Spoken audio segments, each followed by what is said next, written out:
Giuliano Michelotto, quali sono stati gli inizi dell'azienda, di lei come appassionato di corse e di motorsport? Da dove è iniziato? La passione c'è sempre stata fin da ragazzo. Esempio, mi facevo portare a Monza a vedere le gare, mi ricordo le 1000 chilometri, ancora quando si girava nella sopraelevata dei Gran Premi, così. Quindi può essere che l'inizio sia lì e poi la cosa è montata, no? Fino ad arrivare ai giorni nostri. Passaggi importanti quali sono stati? Che ho aspettato a compiere 21 anni per poter aprire l'attività, un rapporto non positivo con la scuola e poi abbiamo iniziato con molta umiltà e coi piedi per terra come officina normale. Per me è un orgoglio dire che avevamo il servizio DAF perché erano vetture destinate a persone portatori di handicap e in questo ho dei ricordi molto belli. E dopo pochi mesi queste vetture si sono mischiate a vetture da competizione e da lì insomma, abbiamo iniziato le prime competizioni con buone soddisfazioni e il salto di qualità è stato fatto quando abbiamo iniziato a lavorare con la Stratos. Collaboravamo già con Ferrari e quindi, avendo la Stratos il motopropulsore della Dino, abbiamo avuto uno scambio di informazioni tecniche con Maranello che ci ha aiutato a fare queste macchine competitive, ci siamo preso tutte quelle belle soddisfazioni che sappiamo e poi mi è venuta l'idea di fare la 308 da Rally Gruppo 4 e quella è stata insomma una pietra miliare molto importante che ha innescato molte iniziative, molte cose nuove.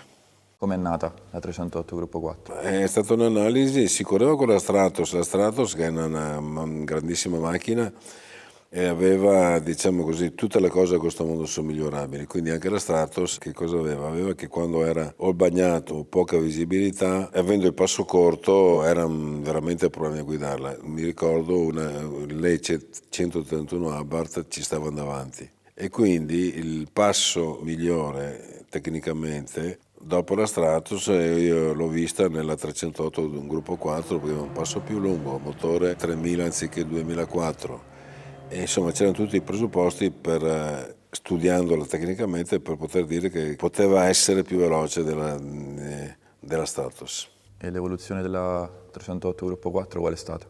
Come posso dire, come avere 3 lauree e fare 3 MBA. E questo è il bello delle corse. In pochissimo tempo abbiamo dovuto imparare molte cose. Ovviamente dobbiamo tornarci a quegli anni dove non c'erano i sistemi di calcolo e di simulazione che c'è adesso. Lì dovevi affrontare i problemi man mano che uscivano. E abbiamo affrontato dei problemi strutturali risolti. Ovviamente il budget era quel che era e certi sviluppi sono stati fatti in gara, però a un certo punto siamo arrivati a fare una vettura competitiva. A dire la verità, a un certo punto io un attimo così di sconforto volevo sospendere l'attività ed è lì che ho conosciuto Enzo Ferrari, sono andato a trovarlo per dirgli che insomma avrei rinunciato a questo programma, lui si è reso subito disponibile, mi ha messo a mio agio in modo incredibile e sono uscito dal suo ufficio carico con la volontà di continuare e così abbiamo fatto e per fortuna abbiamo fatto che poi dopo qualche mese sono arrivati risultati molto importanti, vedi Targa Florio, vedi Tour de France, vedi altre gare, 4 regioni, Ypres, insomma ci siamo presi delle belle soddisfazioni. Com'era lui? Io devo molto a Ferrari, moltissimo, è una persona eccezionale, arguta, uno che vede molto più avanti, persone che ne nascono, non so, una o due ogni 100 anni e soprattutto molto, almeno posso dire con me, ma non solo con me, molto umana, più di quel che si pensa, capito? Cioè, però doveva esserci ovviamente un'affinità come c'è stata. Come si è evoluta la 308 Gruppo 4? Come è andata avanti poi? 308 Gruppo 4 a un certo punto decadeva di omologa e la Federazione Internazionale dell'Automobile ha cambiato i regolamenti dicendo caro costruttore tu devi fare almeno 200 vetture e poi puoi fare l'evoluzione del tipo. E nasceva il gruppo B. Con Enzo Ferrari l'8 dicembre 1981, questa è una delle poche date in vita mia che mi ricordo, abbiamo deciso di fare la 288 GTO. E la previsione da parte del direttore commerciale erano che rimanessero praticamente tutti in cortile. Io Ovviamente ero un ragazzino, avevo neanche 30 anni, non ho saputo rispondere, poi in realtà si è scatenato quel business che tutto il mondo ha copiato. Però ci tengo a dire che non è stata una pensata di marketing, la 288 GTO e poi tutte queste serie speciali che tutto il mondo ha copiato sono nate per un'esigenza prettamente sportiva e questo è il bene dello sport, è il bene dello sport. Com'era il progetto 288? Il progetto 288 sono state fatte le 200 vetture stradali che poi sono diventate 267, perché tutto il mondo, come ho detto prima, si è scatenato nell'accaparrarsi queste vetture. Siamo partiti a fare l'evoluzione del tipo, noi eravamo a 3/4 del progetto, quando sono stati banditi i gruppi B dai rally dopo l'incidente dei poveri Toivonen e Cresto in Corsica, senza dimenticare Bettega. E sapete che Balestra ha bandito le berlinette dai rally e noi ci siamo trovati con questo progetto in mano. E com'era l'F40? È la prima macchina Ferrari che ho desiderato di possedere. Questo penso dica tutto. La macchina è una macchina viva, ha delle primizie mondiali che non sono state minimamente enfatizzate, però la bontà c'è perché tutti quelli che l'hanno guidata dicono che è una vettura viva, vera, sana, la senti, cioè è un vestito su misura per quasi tutti o i piloti o i guidatori, come vogliamo chiamarli. La parola viva io casualmente l'ho usata per descrivere l'F40 una volta, anche soltanto durante la messa in moto a freddo, per esempio. Io l'ho interpretata a modo mio. Qual è la sua interpretazione di una macchina viva? La macchina viva vuol dire che adesso non è poesia perché è un mezzo meccanico, però una macchina ha anche un'anima, capito? Ha anche un'anima, quindi l'anima dell'F40 è un'anima da un lato essenziale, da un lato che ti dà tutto, no? Che ti entra dentro, perché come ha detto lei prima, cioè il solo metterla in moto ha un certo tipo di vibrazione che ti penetra. Che altro dire poi della F40 è che non avendo elettronica o assistenza alla guida è bene fare un resettamento mentale prima di salire, dobbiamo sapere che cos'hai sotto il sedere. È vero che il primo prototipo dell'F40 è stato portato da voi a Fiorano e che lei era vestito in doppio petto, è possibile? Non lo so, non mi ricordo. La prima prova fu di Benuzzi, giusto? A Fiorano. Benuzzi, questo in modo propositivo, come si dice, l'ha fatta sua, capito? L'ha fatta sua, difatti lui la usava un F40 alle esperienze, anche dopo che la vettura era stata deliberata, talmente gli piaceva, talmente la sentiva e talmente ha lavorato nello sviluppare sta macchina che insomma l'ha guidata per qualche anno anche dopo la delibera. Questo è bello, insomma, è un buon termometro. Ne parla ancora adesso. Se gli si chiede qual è la sua macchina preferita che ha sviluppato, F40. Sì. Poi c'è stata la versione da competizione. Dopo l'F40 stradale, sì, c'è la parentesi della GTO Evoluzione che ho detto prima, perché di GTO Evoluzione ne abbiamo fatte, mi sembra, 5. Queste qua sono servite per fare i primi collaudi della meccanica dell'F40, dopodiché in 9 mesi è arrivata l'F40 e lì sono cominciati i collaudi definitivi. È finito per noi il progetto F40 stradale, abbiamo iniziato con la versione Le Mans, la versione da corsa, e a quel tempo i regolamenti, insomma, per poter correre bisognava andare in America. Siamo andati a gareggiare in America, nel frattempo a Maranello sono cambiati i vertici, siamo andati il primo anno e col poi lo devo giudicare un anno di apprendistato. E secondo me era opportuno per raccogliere quanto seminato tornare il secondo anno e invece con i vertici Ferrari è stato deciso di no. E io insomma l'ho insistito che ovviamente ho dovuto accettare questa decisione e mi è un po' dispiaciuto perché è un continente che bisogna conoscere. Col senno del poi noi abbiamo commesso un grosso errore, quello di andare a provare tutte le piste in cui poi si facevano le gare, però in America le piste sono poco frequentate, quindi noi siamo andati lì, asfalto, gommato, non gommato, eccetera. Abbiamo fatto un setup che poi con la gara, dopo il primo giorno di prove, è andato tutto a farsi benedire. Noi forse un po' testardi su quello, insomma, in poche parole era meglio non andare a fare questi test in tutte le piste. Altra cosa che posso dire è che conoscere il continente cosa vuol dire? C'era una gara dove eravamo in testa, in cielo c'erano delle nuvole, la Ford è entrata per il cambio gomme, ha messo dalle slick alle bagnato, noi ci siamo messi a ridere, cosa stanno facendo questi qua? Dopo mezzo giro di pista è venuto giù un acquazzone tremendo e noi fuori con le slick, loro avevano già le bagnate e hanno vinto la gara. Oppure, come diceva Enzo Ferrari, noi abbiamo perso la gara. Ecco, questo cosa vuol dire? Se vai un altro anno, cioè dove quella impari, come minimo ti prendi uno sciamano in senso buono del posto che legge il tempo, no? Le diverse versioni dell'F40 da corsa erano competizione GT per le nazionali. Allora, Le Mans, adesso ho parlato dell'F40 Le Mans, dopodiché lo sviluppo qual è stato? Che erano anni di crisi, ci siamo posti il quesito di cosa fare e cosa non fare. Allora, in America sono nati i regolamenti IMSA per le barchette che abbiamo qua dietro di noi, che sono nate queste sport a prototipo dette anche barchette. In Europa sono nati i campionati XI GT e lì abbiamo corso con due vetture, l'F40 però con meno contenuti tecnici rispetto all'F40 Le Mans. È nata l'F40 che abbiamo chiamato XI GT ed è nata la 348 che abbiamo chiamato anche quella XI GT.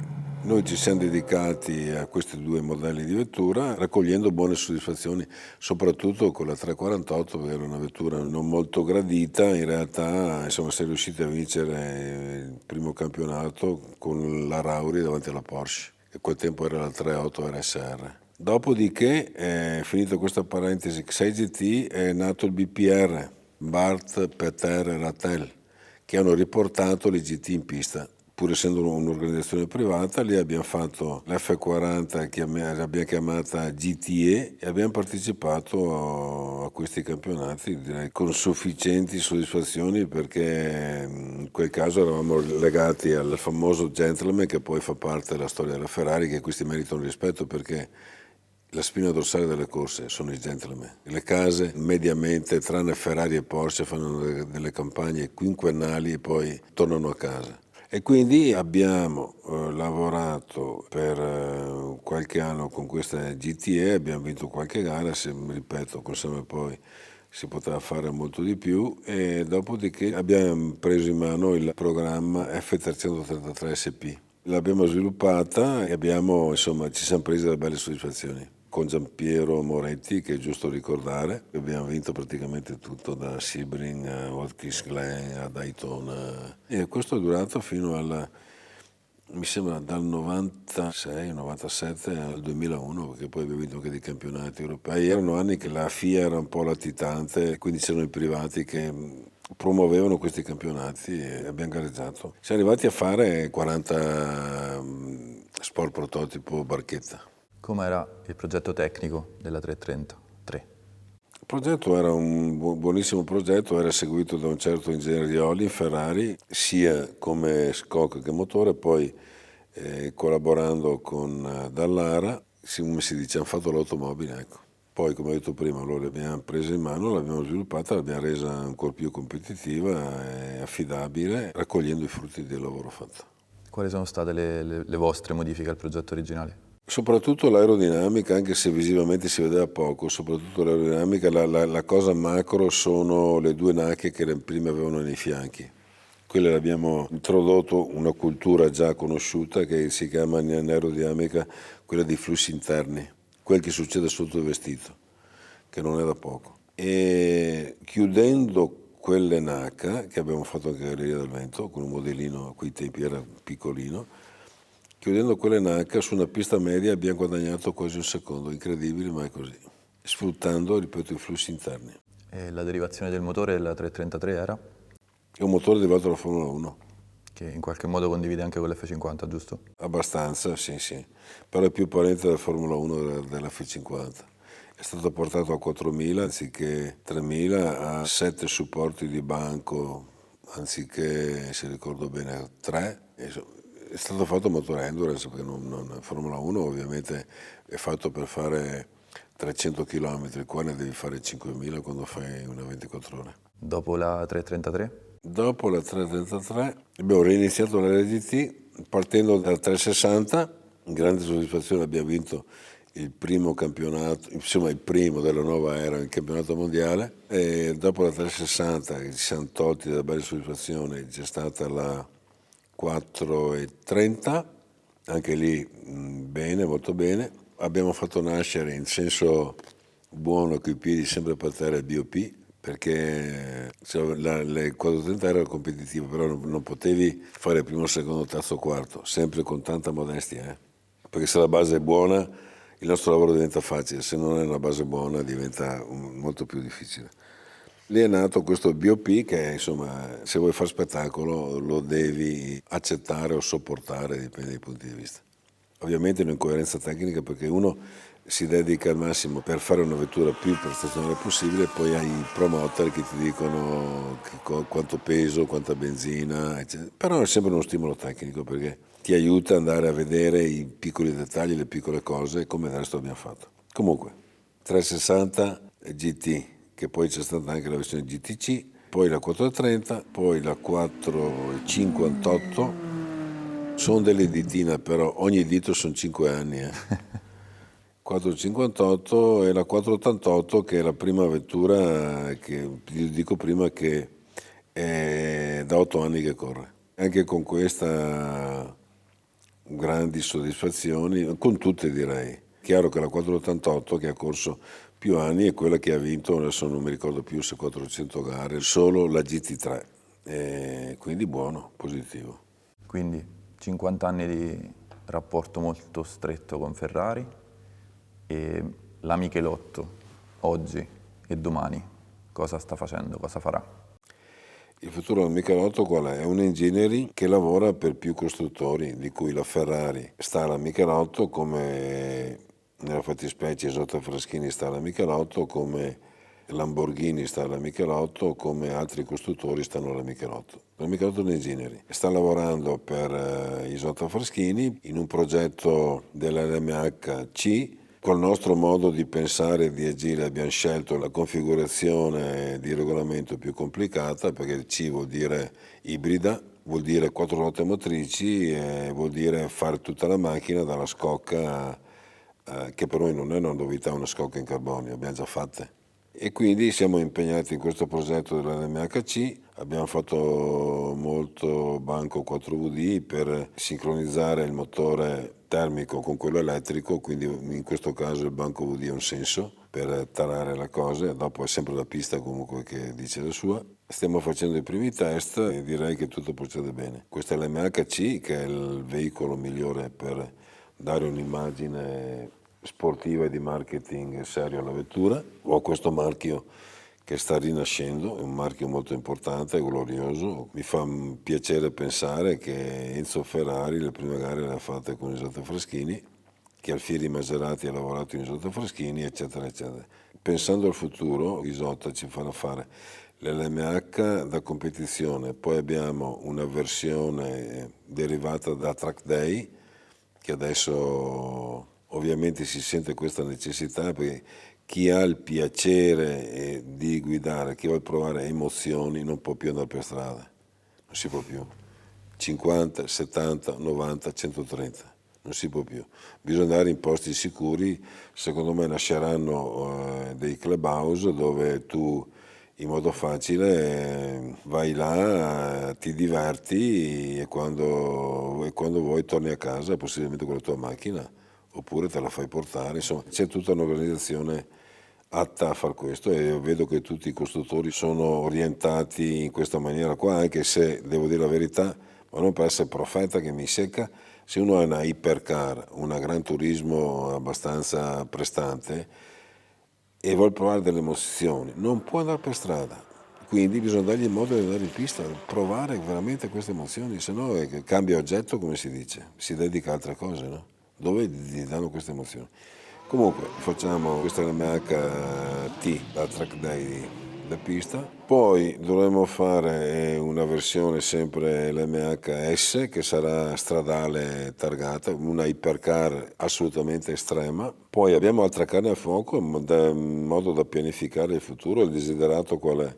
Il desiderato è di fare una hypercar a 2 posti, ovviamente con molta umiltà vorremmo farla a 3 gradini sopra il resto del mondo, o almeno 2, che sia veramente una cosa che ti dà emozioni. Abbiamo abbiamo già delle idee in tal senso, adesso l'importante è quello di applicarle, come si dice. E poi questo piano di gamma sarà mantenuto, Sisot continua, diciamo così, a operare, a lavorare come spero, insomma, con noi, perché insomma, abbiamo un rapporto molto stretto e tutto ben definito e pianificato.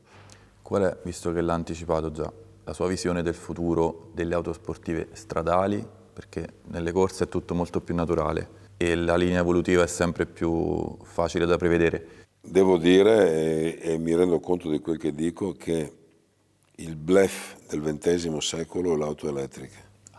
La vettura elettrica oggi inquina di più della vettura termica. Non è che io sia affezionato, io sono affezionato a una cosa sola, a quello che mi dà un maggiore rendimento. Il motore elettrico certamente rende, non fa nessun rumore, ma rende di più di un motore termico, questo va detto.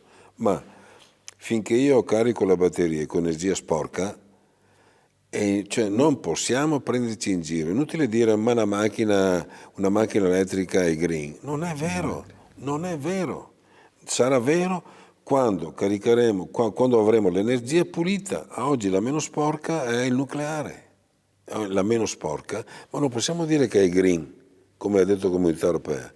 È la meno sporca, capito? Quindi vediamo, poi l'esempio qual è? Io dicevo, parlando così anche anni fa, sappiamo che gli Stati Uniti del Sud sono famosi per gli uragani, i tornadi, eccetera. Lì, quando succede un uragano, la prima cosa che salta è l'energia elettrica. La gente come fa a scappare? Cioè, la benzina la metti nella tanica, l'energia elettrica non la puoi mettere sulla tanica, quindi diventa un problema. L'altro esempio è quello successo in questi giorni. In Romagna, voi mi dite come facevano i soccorsi a essere tali se tutti i mezzi erano elettrici e con le colonnine sott'acqua? Esatto. Questo è. Trascuriamo gli inquinanti più importanti, l'avionica e le barche e il mare. L'automotive nel mondo inquina pari all'1%. Allora, detto questo, io dico che bisogna sempre migliorare. Se questo 1% lo facciamo diventare 0,50, ben venga, ben venga.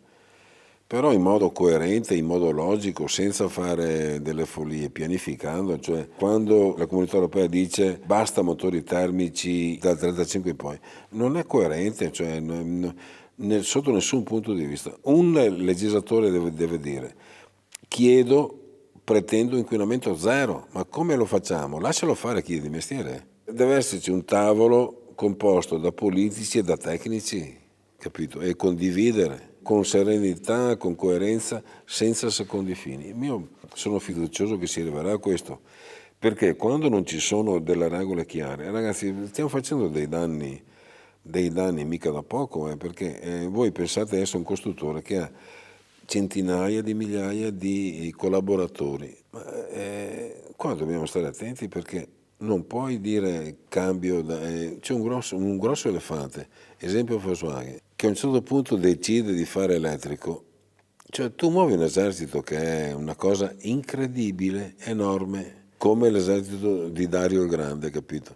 E quando tu avvii questo esercito, se tu dici stop, le prime linee vengono calpestate, fai dei morti.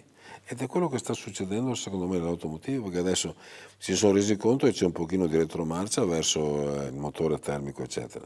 Che ripeto, io non sono affezionato a niente, sono affezionato alla coerenza però, e alla logica delle cose in modo giusto. Comunque, per finire il discorso, come vedo io il futuro dell'automobile, certamente ci sarà un tipo di automobile estrema, come ho detto prima, per chi ama, che va in questi posti dove vai in sicurezza e ti diverti a provare emozioni nella guida. Altro tipo di vettura sarà nel futuro, sarà ma non abbastanza immediato penso, che io chiamo delle vetture di servizio, non è bello chiamare vetture oggetto, ma vetture di servizio, che fra un po' vengono a prenderti a casa se vuoi, ti portano in ufficio, ti riaccompagnano a casa. Attenzione a una cosa però anche in questo, che sarà secondo me un problema del futuro, sono i famosi hacker. E sappiamo che ultimamente qua sono entrati a destra, ma che se un hacker entra in un sistema di guida, di guida autonoma si salvi chi può. E quindi bisogna lavorare sulle protezioni di questi di questi sistemi informatici. E quindi invece la concezione di gran turismo sportiva che ti porta a casa lavoro, collina, divertimento, pista, casa, esisterà ancora? Sì, sì, sì. Io ripeto, due tipi di macchine. Allora, io ho parlato di quella estrema che va in pista, però bisogna fare dal garage alla pista, possibilmente. Punto A dal garage alla pista. Punto B, puoi avere anche un modello più estremo come quelle che proponiamo noi, le track day, quelle non targate, e con quelle là vai in pista, te la fai portare se vuoi, oppure in America se la portano loro si divertono con il pick up e il trailer, vanno lì, se la scaricano, una birra, un hamburger, in senso buono, e si divertono molto più di noi europei. E l'alternativa all'elettrico, al di là dell'ibrido, ma per mantenere l'architettura degli scorsi 100 anni sui motori termici, per arrivare a un inquinamento pari a quasi allo zero, quali potrebbero essere le soluzioni? La benzina sintetica. Ok. Possiamo spiegare un po' a chi ci segue di che si tratta, perché se ne parla ma in realtà non se ne parla. Allora, la benzina sintetica si comincia a parlare. Ho sentito che ne parlano anche i politici, quindi è una grande libidine. C'è una benzina di sintesi fatta in laboratorio che non adesso, ma fra un pochino inquina zero. Noi la stiamo usando, mi sembra, da 2 anni nelle competizioni. Si chiama Total Energy ed è mischiabile col vecchio tipo di benzina. A oggi c'è una raffineria in Cile che c'è la Total, so che c'è la Porsche, Shell punto di domanda, non lo so. Questa benzina a oggi, che è un nicchia, c'è solo una raffineria che la fa, ha un difetto che senza le accise famose costa 3 euro al litro, questo è, ma però se è prodotta in modo industriale, in modo capillare, secondo me diventa interessante. Bisogna lavorarci, bisogna crederci. E qua si subentrano delle lobby mondiali che non fai neanche a parlarne, capito? Ci sono molti interessi, troppi interessi sotto. Il primo comandamento è che chi ha petrolio lo vuol finire, no? Certo. Ma a livello di prestazioni? Non cambia nulla. Ripeto, è mischiabile con la benzina tradizionale. Potrebbe essere pari al passaggio che c'è stato fra super e senza piombo? Diversamente? Come percezione del cliente, dico. È ancora più facile perché la benzina col piombo, quando siamo passati alla benzina verde, abbiamo fatto dei danni incredibili, in pochi lo sanno, e di questa cosa qua in Europa per prima si è accorta l'Università di Bologna. Se vi ricordate, c'erano delle tabelle di vetture che potevano usare, anziché benzina col piombo, benzina verde, chiamiamola verde adesso. Ci si è accorti però che questa benzina verde, se non c'è processo di catalesi, è un inquinante devastante, e quindi dopo i vari governi hanno fatto marcia indietro, hanno detto è meglio non usarla. E ripeto ancora, chi si è accorto è stata l'Università di Bologna. Ovviamente questa scoperta ha comportato, come ho detto prima, ripeto, di tirare i remi in barca, ma soprattutto cosa ha comportato? Che le macchine catalizzate nella fase di riscaldamento, finché i catalizzatori non vanno almeno a 600 gradi, sono drammaticamente inquinanti. Perché il motore è freddo, molti incombusti, e incombusti, ripeto, la nausea senza processo di catalesi. Cosa si è fatto nel campo automotivo? Intanto si mettono i catalizzatori non più sotto il pianale, li metti all'uscita del motore così si scaldano subito, ma soprattutto sono riscaldati elettricamente per ovviare questo processo di avviamento freddo. Quindi insomma, ci si adopera per rispettare l'ambiente, come si dice. Quindi non è un futuro troppo brutto per gli appassionati di motori. No, perché secondo me ogni cosa si trova una soluzione, l'importante è cioè ragionare con coerenza. Allora, l'energia elettrica bisogna produrla, mettiamoci d'accordo come la produciamo, dopo mettiamoci d'accordo di come la usiamo.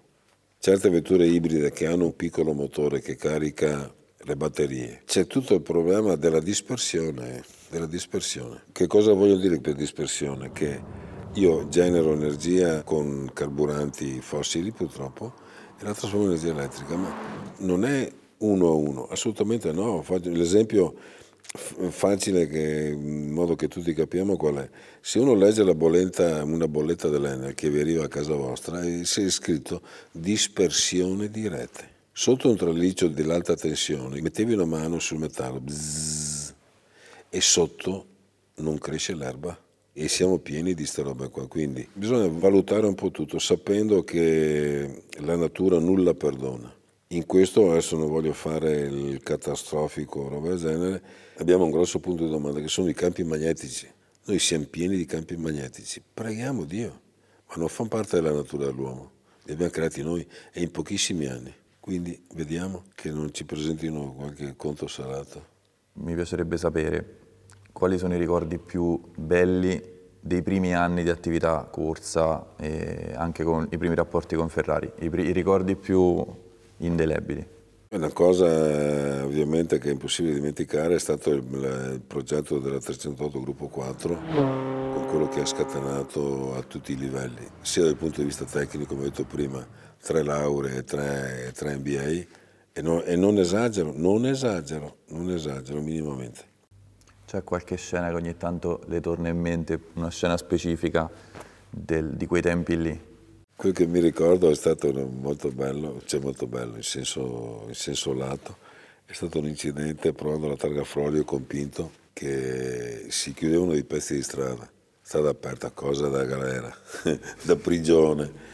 E in questo frangente insomma c'è stato un incidente, abbiamo distrutto la macchina, abbiamo dovuto saltare la gara e questa è una cosa un po' triste che ricordo, però tutto è andato a finire bene. La cosa importante è aver conosciuto l'ingegner Ferrari, gli aneddoti non sono pochi. La cosa bella è, dico solo questa, è che fino all'82-83 tutti quanti i dirigenti erano fuori dal suo ufficio, loro cercavano di dire ma quest'anno dobbiamo farci dare, non so, una settimana di ferie, capito? Una settimana di ferie, andavano dentro uno alla volta e gli diceva ma tu dove vai? E cosa fai? Abbandoni la fabbrica? Li metteva talmente in soggezione che la settimana diventavano 2 giorni, 3. Nessuno faceva una settimana, da 2 giorni a 3 giorni. Chi aveva dei lavori arretrati da zero. Capito? Questo è Enzo Ferrari, lui odiava le ferie, sia di agosto sia quelle di Natale. Difatti ci si vedeva sempre in questi periodi. E lui con scherno, quando si affrontavano cose importanti, diceva quando tornano i festaioli decideremo cosa fare. C'è stato qualche pilota in ogni epoca che le è rimasto particolarmente affezionato? Dove c'è un feeling particolare con Tonino Tognana, per esempio. Anche con Pinto c'era un buonissimo rapporto, direi con tutti, però in particolare con questi. Ecco. Le piace guidare? Sì. Qual è la sua macchina preferita? La macchina preferita, adesso uso una Giulia veloce ed è una gran bella macchina. Mi diverto, cioè, senza prendere rischi ovviamente, ad esempio fare strade di montagna misto veloce, è molto bello. Essere in sintonia col mezzo meccanico, ecco. E la macchina che ha guidato che le è rimasta più impressa? Cioè, ovviamente è un bel guidare la F40 perché è una roba che senti viva, te la senti proprio tutta. E se poi andiamo su macchine più confortevoli, fra virgolette, confortevole, cosa vuol dire confortevole? Cioè, per andare così a qualche matrimonio o qualche ricorrenza, facciamo così, può essere una 456, ma anche come stile. È uno degli ultimi V12 che ha un suono, fra virgolette, giusto, dettato dall'ordine di accensione, quello che ti genera tutte le armoniche, eccetera. Che poi è stato cambiato perché ci sono dei suoni meno orecchiabili per un motore più efficiente. Del moderno sono 10 anni che non guido nulla, quindi non posso dire, ecco, sono fermo a queste 2 macchine qua, però sono io indietro. Certamente oggi come oggi, anche queste vetture ipercar o supercar che una volta erano difficili, fra virgolette, da quel che so, oggi come oggi le puoi guidare benissimo sotto tutti i punti di vista. E in questo devo dire che l'elettronica ha fatto passi da gigante, e anche noi abbiamo un reparto di elettronica molto evoluto, insomma sarà il futuro. Questa è la mamma delle GT ultima generazione.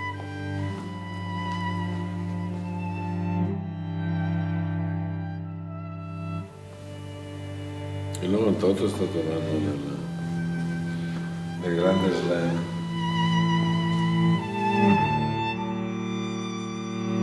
Non ho mai guidato.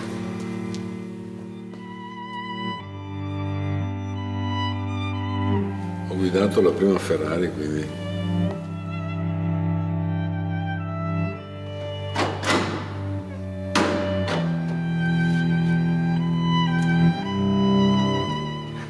Da brevettare. Tanto il brevetto ho perso. L'ultimo che abbiamo scritto, 100 mili, è quello che avevo più recente, poi ce ne sono altri. Grazie.